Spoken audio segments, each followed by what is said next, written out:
കേരള രാഷ്ട്രീയത്തിലെ തന്ത്രജ്ഞനും വാക്ചാതുര്യം കൊണ്ട് എന്നും വാർത്തകളിൽ നിറഞ്ഞു നിൽക്കുന്ന നേതാവുമായ പി.സി. ജോർജ് വരാനിരിക്കുന്ന നിയമസഭാ തിരഞ്ഞെടുപ്പിന് മുന്നോടിയായി നടത്തിയ വെളിപ്പെടുത്തലുകൾ സംസ്ഥാന രാഷ്ട്രീയത്തിൽ വലിയ ചർച്ചകൾക്ക് തുടക്കമിട്ടിരിക്കുകയാണ്. പാലാ, പൂഞ്ഞാർ മണ്ഡലങ്ങളെ കേന്ദ്രീകരിച്ച് അദ്ദേഹം നടത്തിയ പ്രസ്താവനകൾ യു.ഡി.എഫ്, എൽ.ഡി.എഫ് മുന്നണികളെ ഒരുപോലെ ചിന്തിപ്പിക്കുന്നതാണ്. മകൻ ഷോൺ ജോർജിന്റെ സ്ഥാനാർത്ഥിത്വവും കേരള കോൺഗ്രസിനെതിരെയുള്ള കടന്നാക്രമണവും പി.സി. ജോർജിന്റെ വരാനിരിക്കുന്ന രാഷ്ട്രീയ നീക്കങ്ങളുടെ വ്യക്തമായ സൂചനയാണ് നൽകുന്നത്. കേരളത്തിലെ മധ്യ തിരുവിതാംകൂർ രാഷ്ട്രീയത്തിൽ എന്നും നിർണായകമായ സ്വാധീനമുള്ള കുടുംബമാണ് പി.സി. ജോർജിന്റേത്. പൂഞ്ഞാറിൽ 7 തവണ എം.എൽ.എ ആയിരുന്ന പി.സി. ജോർജ് ഇത്തവണ തന്റെ രാഷ്ട്രീയ പാരമ്പര്യം മകൻ ഷോൺ ജോർജിലൂടെ പാലാ മണ്ഡലത്തിലേക്ക് വ്യാപിപ്പിക്കാനാണ് ലക്ഷ്യമിടുന്നത്. റിപ്പോർട്ടർ ടിവിക്ക് നൽകിയ അഭിമുഖത്തിൽ അദ്ദേഹം വ്യക്തമാക്കിയ കാര്യങ്ങൾ കേരളത്തിലെ ബി.ജെ.പി രാഷ്ട്രീയത്തിലും പുതിയ സമവാക്യങ്ങൾ സൃഷ്ടിക്കും.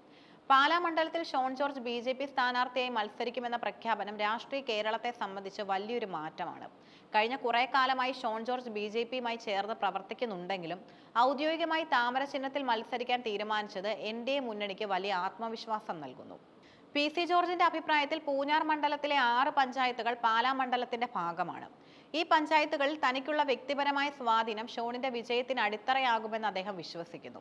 തനിക്ക് വോട്ട് ചെയ്ത ജനങ്ങൾ തന്റെ മകനെയും കൈവിടില്ലെന്ന ഉറച്ച വിശ്വാസമാണ് അദ്ദേഹത്തിനുള്ളത്. മാണി സി കാപ്പനും ജോസ് കെ മാണിയും നേർക്കുനേർ നിൽക്കുന്ന പാലായിൽ ഷോൺ ജോർജ് കൂടി എത്തുന്നതോടെ മത്സരം അതിശക്തമായ തീവ്ര പോരാട്ടമായി മാറും. ക്രിസ്ത്യൻ വോട്ടുകൾ നിർണായകമായ പാലായിൽ ഷോണിന് ലഭിക്കുന്ന ഓരോ വോട്ടും 2 മുന്നണികളുടെയും ഉറക്കം കെടുത്തും. കേരള കോൺഗ്രസ് എം നേതാവ് ജോസ് കെ മാണിയെ രാഷ്ട്രീയമായി തകർക്കുക എന്ന ലക്ഷ്യം പി.സി. ജോർജിന്റെ വാക്കുകളിൽ വ്യക്തമാണ്.